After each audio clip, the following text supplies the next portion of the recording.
Madame, monsieur, bonsoir. Il est presque 19h. Voici les titres qui vous seront développés tout au long de ce 19-20 ce soir. Avant cela, votre journal en Midi-Pyrénées avec ses multiples actions d'agriculteurs menées aujourd'hui dans la région comme dans le reste du pays.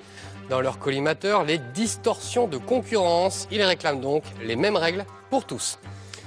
Je vous le disais en titre, des agriculteurs se sont mobilisés aujourd'hui un peu partout en France et dans la région pour dire non aux distorsions de concurrence. En clair, ils réclament que tous les agriculteurs soient soumis aux mêmes règles et dans leur collimateur, notamment le dossier du glyphosate, mais aussi le traité de libre-échange avec le Canada, le fameux CETA, action suivie par Marie Martin. Ils sont venus faire leurs courses. Des courses un peu particulières puisqu'il s'agit de traquer des produits où la mention de l'origine brille par son absence. Porc, canards, agneaux qui viennent parfois du bout du monde. Le contenu du caddie sera payé par ces militants de la FDSEA, puis présenté au service de l'État pour dénoncer une concurrence déloyale. Nous, on nous demande de produire propre, de plus en plus propre, on a de plus en plus de normes, ça nous coûte de plus en plus cher.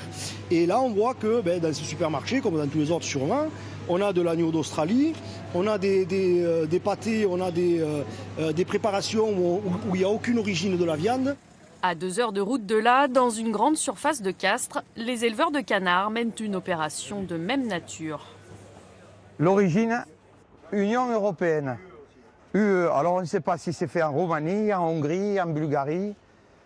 On ne sait pas. On ne sait pas, c'est pas clair. Donc on demande une traçabilité totale. Quel pays se cache derrière la mention Union européenne? Pour les éleveurs, les consommateurs sont volontairement abusés par ce flou qui met en danger une filière avicole déjà fragilisée.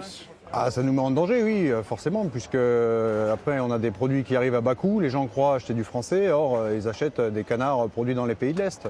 Donc nous, on va avoir du mal l'année prochaine à reconquérir les marchés une fois que la crise de la grippe aviaire sera passée, quoi. Les distributeurs vont avoir l'habitude de s'approvisionner à bas coût. Est-ce que vous arrivez à vous retrouver sur ces étiquettes? Pas tout le temps, non. Non, parce qu'elles ne sont pas claires. Là, ça va, c'est bien écrit, tout est bien écrit, mais parfois, c'est pas du tout clair. Donc, il faut prendre son temps. Apprendre à décoder les étiquettes, c'est la clé pour ces éleveurs qui ont rhabillé une centaine de produits d'un message clair, nuit gravement à l'aviculture française.